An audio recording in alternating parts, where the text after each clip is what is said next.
एकाधिकार के अंतर्गत मूल्यों का निर्धारण कैसे होता है बाजार में, उस प्रक्रिया के बारे में मैंने डिटेल्स आपको बताया था मोनोपोली कंपटीशन के अंतर्गत। उसी से जुड़ा हुआ एक बड़ा महत्वपूर्ण दूसरा भी है जो आपके सिलेबस में है, और वह है कि अल्पाधिकार क्या है। अल्पाधिकार यानी ओलिगोपोली। तो ओलिगोपोली के अंतर्गत भी मूल्यों का निर्धारण बाजार में होता है, व्यापारी करते हैं। आइए मैं आपको बतला दूं कि यह जो ओलिगोपोली शब्द है वो ग्रीक भाषा से निकला है, और उसका मतलब ये है कि ओलगोई, जिसका अर्थ थोड़े, ए फ्यू, और पोलिन, POLLEIN, जिसका अर्थ बेचना, टू सेल है। यानी दो शब्दों से मिला करके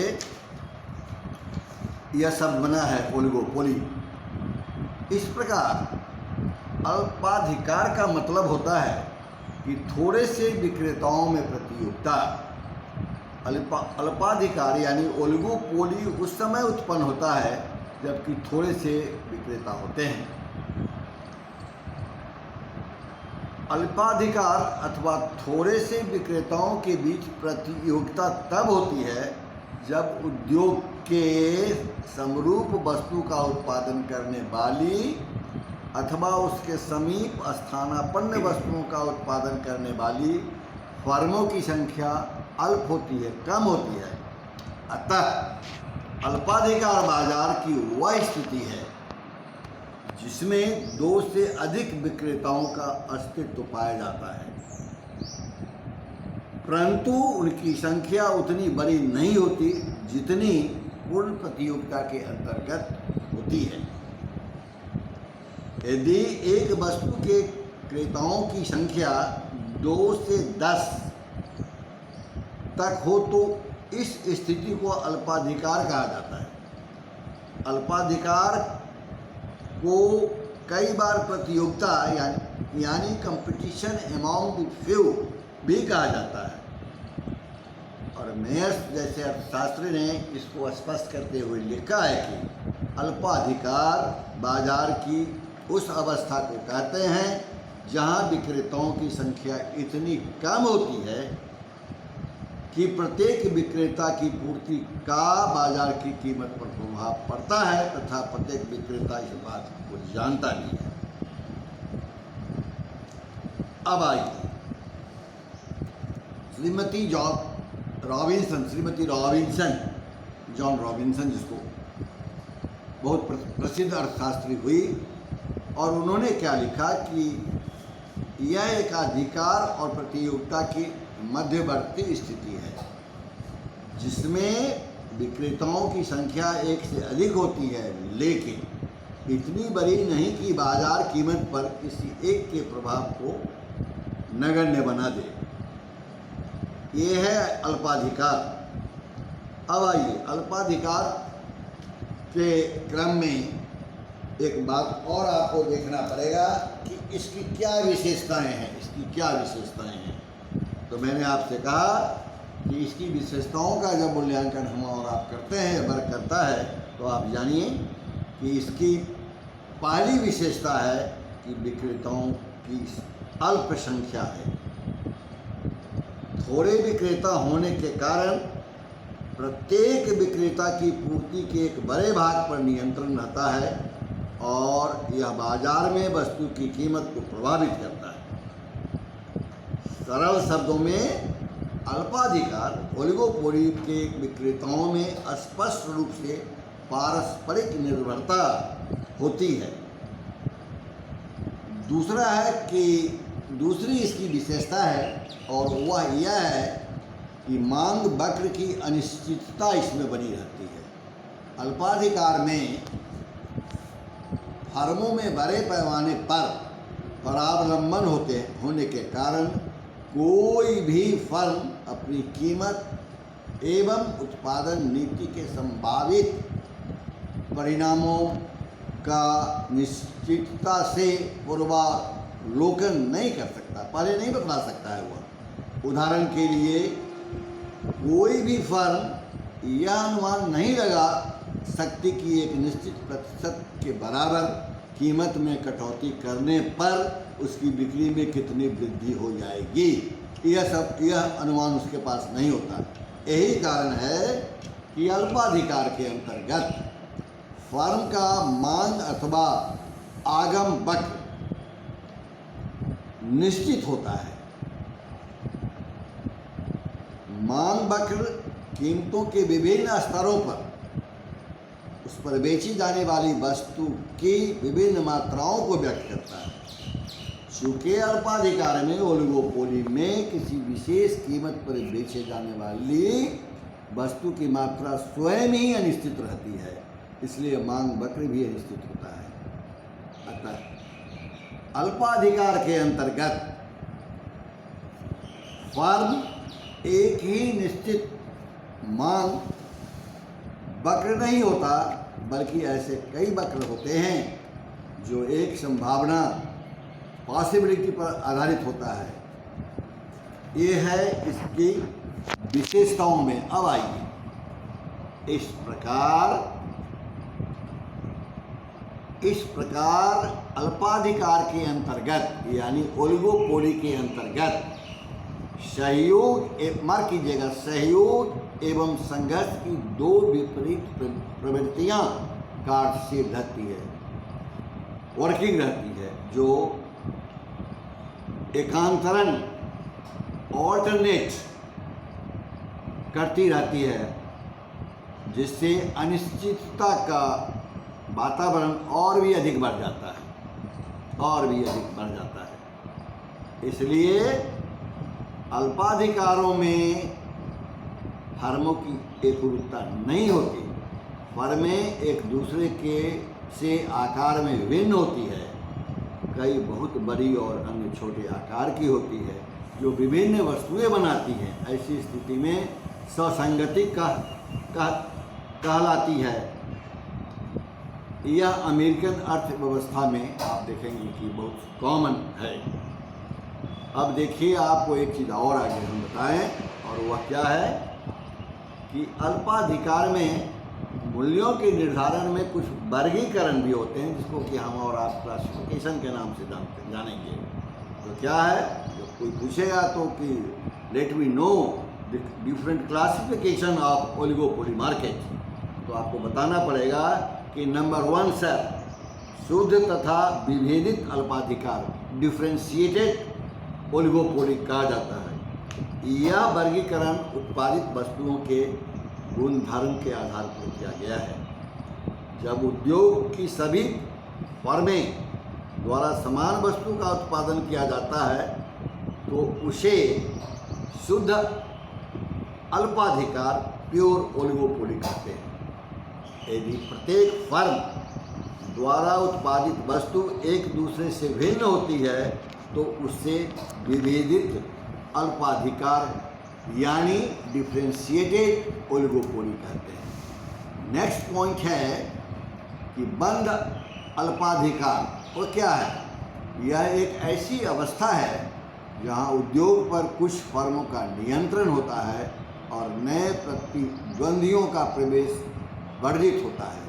इसके विपरीत खुला अल्पाधिकार, ओपन ओलिगोपोली, वह अवस्था है जबकि उद्योग द्वारा नई फर्मों के प्रवेश के लिए खुला होता है। नेक्स्ट डिस्कशन का पॉइंट है वह है आंशिक तथा पूर्ण अल्पाधिकार। आंशिक अल्पाधिकार के अंतर्गत उद्योगों पर एक अथवा बहुत बड़े फर्मों का अधिकार होता है और छोटी फर्में उसे नेता मानकर कीमत आदि के क्षेत्र में उसी का अनुकरण करती है।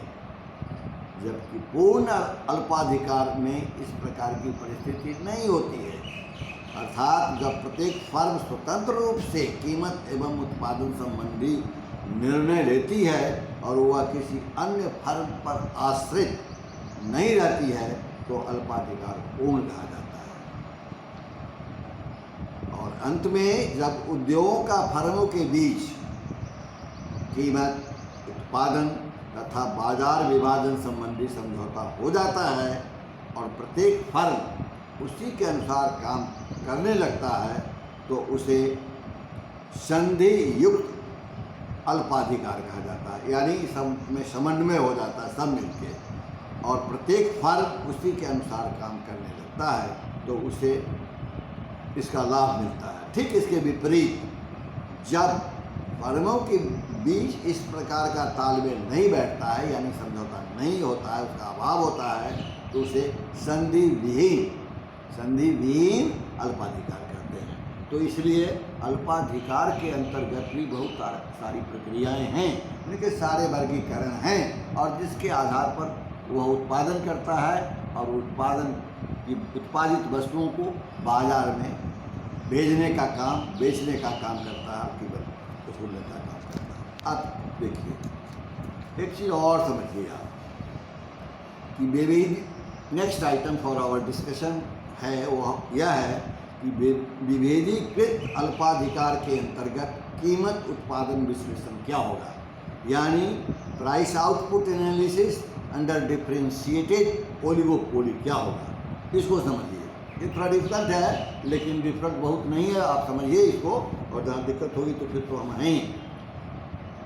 इसको स्पष्ट करते हुए हम लोगों का यह समीक्षण होगा कि विभेदीकृत अल्पाधिकार के अंतर्गत फर्मों की संख्या कम होती है और उनकी वस्तुएं भिन्न भिन्न होती हैं।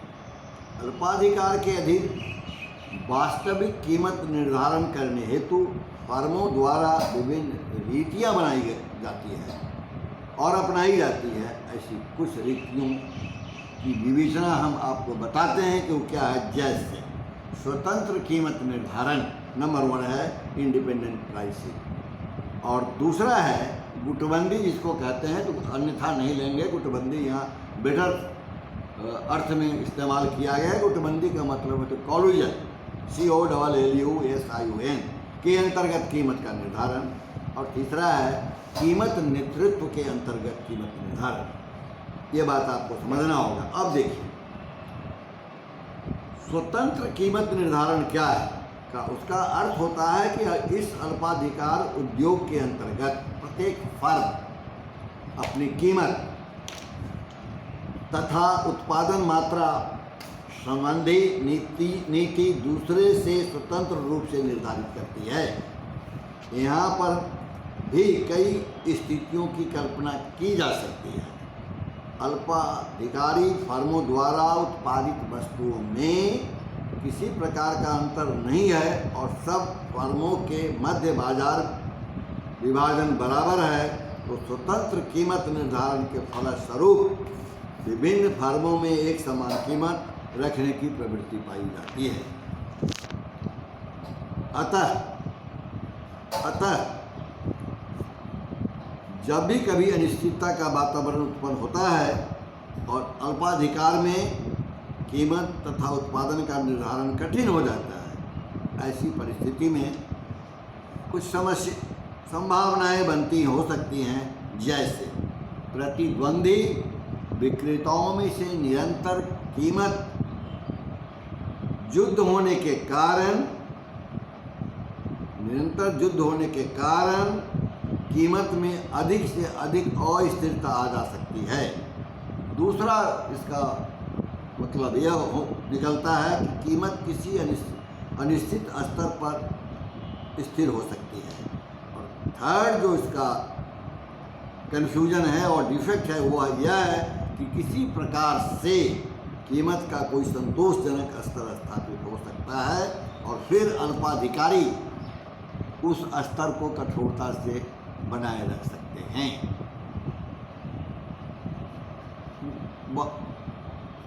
बहुत से अर्थशास्त्रियों का मत यह है कि अल्पाधिकार में स्वतंत्र रूप से निर्धारित की गई कीमत बहुत समय तक स्थिर निम्न कारणों से नहीं रह सकती। कुछ कारण है जो नहीं रह सकता है, जैसे स्वतंत्र कीमत निर्धारण अनिश्चितता, असुरक्षा की भावना तथा विशेषताओं के बीच विरोध को जन्म देती है। तो ये सब कारण हैं जो कीमत निर्धारण विश्लेषण के क्रम में इनको ध्यान में रखना होता है और इसको ध्यान में रख कर के ही ये लोग कीमत का निर्धारण करते हैं और बाज़ार की प्रक्रिया के बीच जाते हैं, बाज़ार में ये लोग जाते हैं। अब देखिए, अब आपको एक चीज़ और बताएं, और वह यह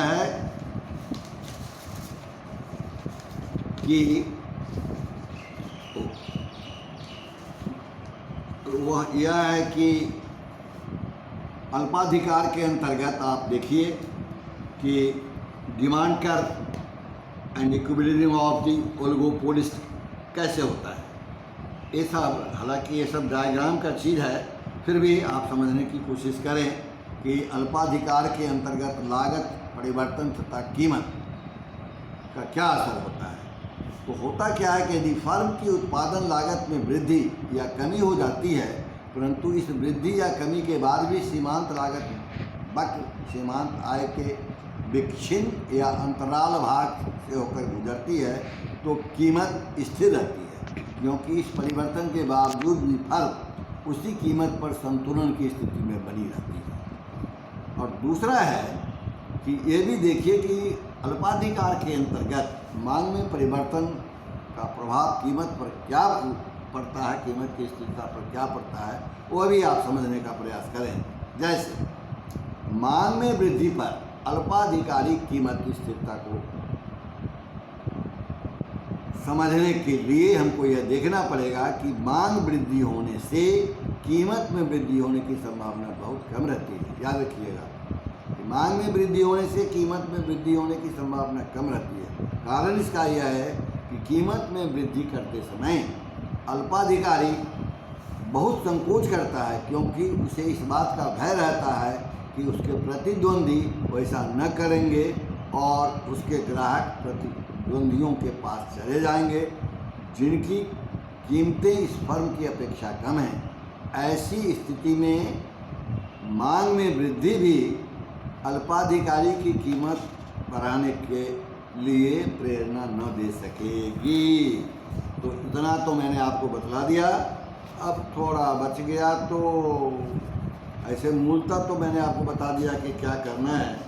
फिर भी आप एक चीज़ देख लीजिए कि अल्पाधिकारी और एकाधिकारी में क्या रिलेशन है, थोड़ा इसको भी देख लें। अल्पाधिकार में वस्तु के थोड़े से विक्रेता होते हैं, जबकि एकाधिकार में केवल एक ही विक्रेता होते हैं।